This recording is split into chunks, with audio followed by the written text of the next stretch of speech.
जय हिंद साथियों। स्वागत है आप सभी लोगों का आपके अपने YouTube channel SG coaching classes में। मैं शशांक आज आप सभी लोगों को बताऊंगा कुछ विशेष जानकारियां जो कि सभी लोगों के मन में काफ़ी सवाल इसमें उत्पन्न हो रहे हैं कि आखिर उत्तर प्रदेश छात्रवृत्ति योजना 2022 यानी कि जो आपकी छात्रवृत्ति है ये कब आएगी, यानी कि स्कॉलरशिप, और दूसरी आचार संहिता का स्कॉलरशिप से क्या संबंध है। क्या आचार संहिता ने रोक रखी है बच्चों की छात्रवृत्ति यानी कि स्कॉलरशिप। और थर्ड ऑप्शन आप सभी लोगों के सामने है। और तीसरा जो मन में आशंका और तमाम तरह के क्वेश्चन उठा रहा है कि स्कॉलरशिप की नई तिथि क्या है, यानी कि उत्तर प्रदेश छात्रवृत्ति योजना 2022 आपकी रकम आपके अकाउंट में कब आने वाली है। और लास्ट में जाते जाते मैं आपको बताऊंगा यूपी बोर्ड परीक्षा 2022 होगी या नहीं होगी, या फिर 2021 की भांति इस वर्ष भी उत्तर प्रदेश के सभी विद्यार्थियों को प्रमोट कर दिया जाएगा। तो दोस्तों आइए वीडियो को और इस जानकारी को बिना देरी को स्टार्ट करते हैं। सबसे पहले मैं आप सभी लोगों को बता दूं, उत्तर प्रदेश छात्रवृत्ति योजना 2022 इस वर्ष आप सभी लोगों का पड़ रहा है उत्तर प्रदेश विधानसभा का चुनाव, जो कि 2017 में हुआ था, अब की बार होने जा रहा है 2022 में। देखिए, उत्तर प्रदेश छात्रवृत्ति जो एक सिस्टम है, इसका सिस्टम काफी लंबा तक चलता है। सबसे पहले आप सभी लोगों को अपना आय बनवाना पड़ता है, जाति बनवानी पड़ती है, निवास बनवाना पड़ता है। उसके बाद आपको साइबर कैफे से या फिर आप अपने स्कूल से, कॉलेज से, डिग्री कॉलेज से, वहाँ से आप अपना ऑनलाइन रजिस्ट्रेशन करवाते हैं। ऑनलाइन रजिस्ट्रेशन करवाने के बाद आप सभी लोग, मान लीजिए आपने अगर साइबर कैफे से करवाया है, उसके बाद आप उसको एक बार चेक करते हैं अपने आप। तमाम तरह की उसमें संख्याएं होती है, या आय संख्या हो गई, आय का क्रमांक हो गया, निवास का हो गया, जात का हो गया, रसीद संख्या या फीस, रिफंडेबल फीस कितनी भरनी है, पता, अकाउंट नंबर आदि। उसके बाद जब आपका सही है तो आप फॉर्म को लॉक कराते हैं। उसके बाद आप पहुंचते हैं अपने विद्यालय और एक बार वहां पर चेक कराते हैं। यदि वह सही हुआ तो आप फॉर्म को लॉक कराने के बाद विद्यालय में जमा करते हैं। अब विद्यालय में पहुंचने के बाद आपके फॉर्म का क्या किया जाता है, इसके बारे में जानकारी लेते हैं, और किस कारण आपकी छात्रवृत्ति अब की बार नहीं आई, इसके बारे में आपको एक एक बात अच्छे से बताएंगे। और आशा करते हैं कि आपको जानकारी समझ में आएगी। बस आप ध्यान से मेरी बात सुनिएगा। तो इसमें होता क्या है, ये जो आपकी छात्रवृत्ति होती है, इसका फॉर्म भरा जाता है। पहले तो डायरेक्टली हाथों हाथ दे दिया जाता था, लेकिन अब ये तमाम सिस्टम खत्म हो गए हैं। इसके लिए आपको रजिस्ट्रेशन ऑनलाइन फॉर्म भरना पड़ता है। उसके बाद आपका जब फॉर्म लॉक हो जाता है तब आपके विद्यालय जाता है, वहाँ पर चेक होता है। वहाँ से ऑनलाइन प्रक्रिया के द्वारा समाज कल्याण विभाग को भेजा जाता है। उत्तर प्रदेश राज्य सरकार समाज कल्याण विभाग के पास भेजा जाता है। वहां से ऑनलाइन भेजने के बाद जो आपके तमाम कागज होते हैं, दस्तावेज होते हैं, डॉक्यूमेंट जो आपने जमा किए होते हैं, उसको ऑफलाइन द्वारा भी इनको आगे प्रक्रिया में बढ़ा दिया जाता है। ये सब होने के बाद यदि इस वर्ष चुनाव नहीं होता तब आपका ये फॉर्म भरने के 1 से 2 माह में आ जाता है। आपको पता है ये आपने सितंबर अक्टूबर में फॉर्म भरा था और इसमें कुछ डेट बढ़ाई भी गई थी, तो तमाम विद्यार्थियों ने, मेरे भाइयों और बहनों ने लास्ट तक भी भरा था।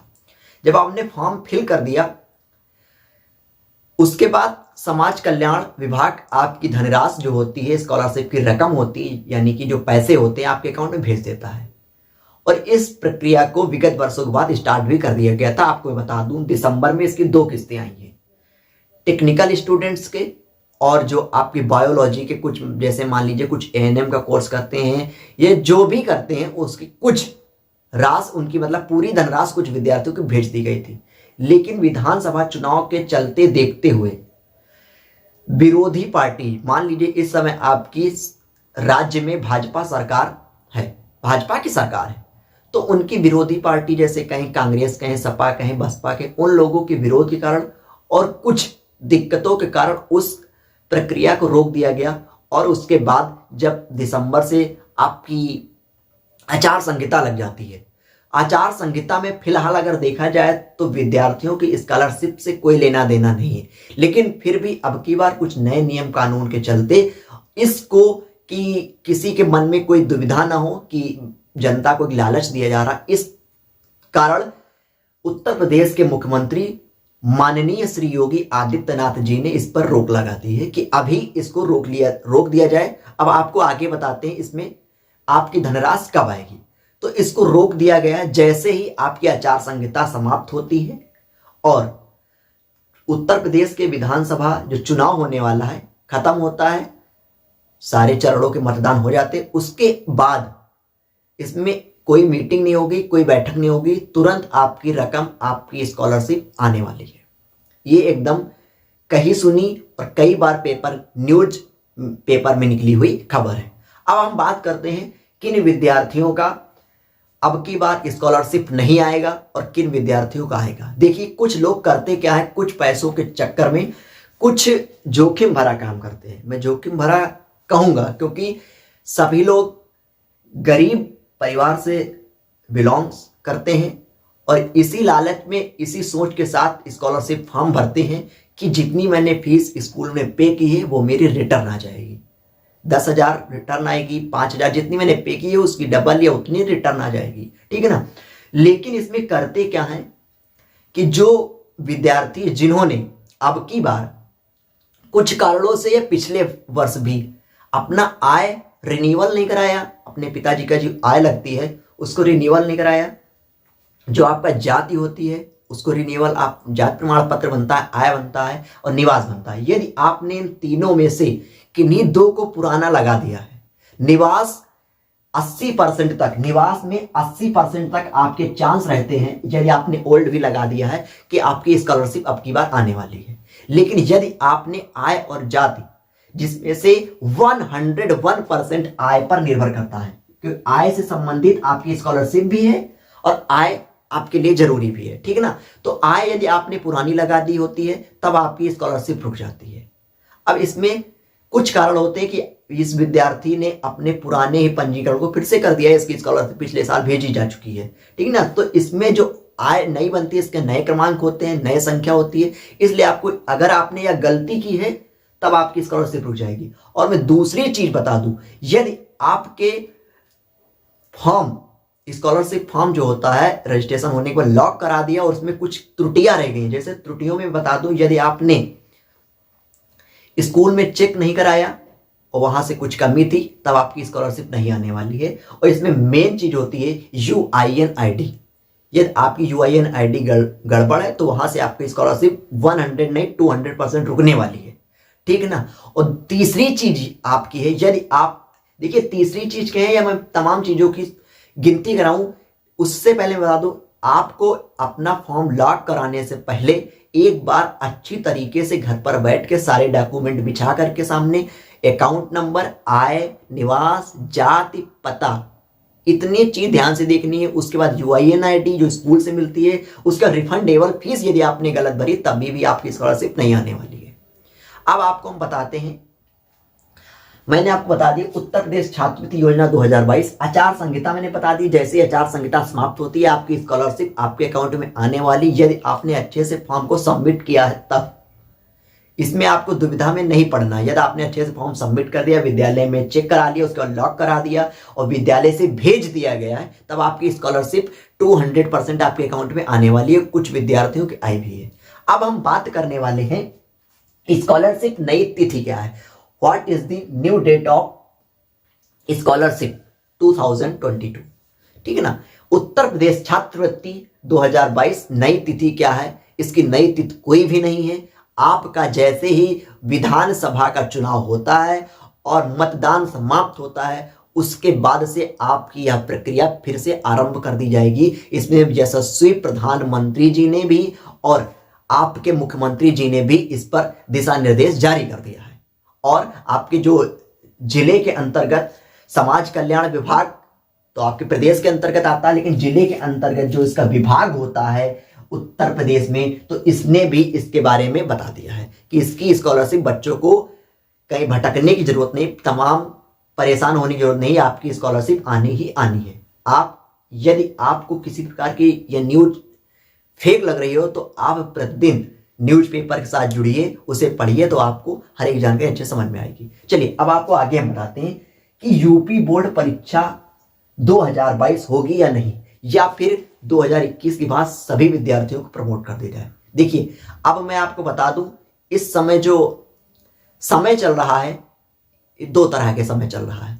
पहली बात हम कहें तो इस समय चल रहा है समय आपके चुनाव का, जो पंचवर्षीय चुनाव होता है उत्तर प्रदेश में, विधानसभा चुनाव हर एक राज्य में होता है, और अब की बार 5 राज्यों में चुनाव होने जा रहा है। लेकिन मैं बात करूंगा तमाम बातों के साथ खास नजर उत्तर प्रदेश पर। इस समय यदि देखा जाए तो कोरोना वायरस आपका जो पिछले वर्ष था, अब की बार भी 2019 से आया कोविड-19, इसीलिए इसका नाम रखा गया, और इसका अभी भी प्रकोप है। लेकिन यदि उत्तर प्रदेश की सरकार या भारत की सरकार कोई कदम उठाती है, तब यह कहा जाता है कि बच्चों के साथ, बच्चों के भविष्य के साथ खिलवाड़ किया जा रहा है। लेकिन परीक्षा कराई जा रहा है तब, परीक्षा कराई जा रही है तब, और यदि नहीं कराई जा रही तब भी कहा जा रहा है बच्चों के भविष्य के साथ खिलवाड़ किया जा रहा है। यदि उनको ओमिक्रॉन हो जाता है, कोरोना हो जाता है, पॉजिटिव हो जाते हैं, उनके साथ कोई दुर्घटना हो जाती है, तो कौन जिम्मेदार होगा? तो इस तरह के तमाम सवाल हैं। कई बैठकें हो चुकी हैं, जिस प्रकार आपको पता है पिछले वर्ष भी 2-3 महीने तक बैठक चली, और लास्ट में पता चलता है कि अब की बार यूपी बोर्ड परीक्षा और सीबीएसई जो होगी वो प्रमोट कर दिया जाएगा। और इस प्रकार अभी तमाम बच्चे कह रहे हैं अब की बार नहीं होगी, नहीं होगी। देखिए अभी आप इतने बड़े अंतर्यामी नहीं हैं, आप अपना गेस लगा सकते हैं कि नहीं होगी, लेकिन इन सब सवालों के घेरे में आकर के आप अपनी पढ़ाई को फुल स्टॉप मत लगाइए। और कॉमा लगा सकते हैं, थोड़ा रुक रुक कर पढ़ें, रिवीजन करते रहें। ऐसा ना हो कि आप अपनी कुल्हाड़ी अपने पैर पर स्वयं मार लें। इसलिए सभी भाइयों एवं बहनों से, प्रिय भाइयों एवं बहनों से कहना है, अपनी पढ़ाई को जारी रखिए। अभी उत्तर प्रदेश परीक्षा आयोग ने कोई भी दिशा निर्देश नहीं दिए हैं कि अब की बार परीक्षा होगी या नहीं होगी, लेकिन मैं आपको बता दूं कि आपकी परीक्षा यूपी बोर्ड एग्जामिनेशन 2022 95% अब की बार होने वाली है, क्योंकि कई बच्चों के भविष्य बर्बाद हो चुके हैं। अब हम हाई स्कूल कहें या इंटर कहें या 1 से लेकर 8 तक है, जिन बच्चों कुछ आता भी था उन लोगों की पढ़ाई एकदम डामाडोल हो चुकी है। तो मैं पूरे अपने भाइयों और बहनों से यही कहना चाहूंगा कि अपनी पढ़ाई को जारी रखिए, और उत्तर प्रदेश बेसिक शिक्षा परिषद से यही कहना चाहूंगा कि इस परीक्षा को जरूर कराया जाए, जिससे कि बच्चे, अब अगर आप अब की बार भी नहीं कराएंगे तो नेक्स्ट ईयर क्या होगा कि बच्चे यही सोचेंगे अब की बार भी नहीं होगा, नेक्स्ट 2 साल से ही हो रहा है, तो पढ़ने से कोई जरूरत नहीं है। तो बच्चे, आज के बच्चे ही भविष्य के कर्णधार हैं, इसलिए परीक्षा जरूर कराएं, जिससे कि वो पढ़ें। और जिन लोगों के काफ़ी सवाल हैं, जिस टॉपिक से भी सवाल है, कमेंट बॉक्स में बताएं, मैं उनका सुझाव देने की कोशिश करूंगा। और मैं आपको फिर से बता दूं, आचार संहिता के चलते आपकी स्कॉलरशिप अभी नहीं आ रही, लेकिन जैसे ये चुनाव होते हैं 10 मार्च नतीजा आने के बाद आपकी स्कॉलरशिप आपके अकाउंट में आना आरंभ हो जाएगी।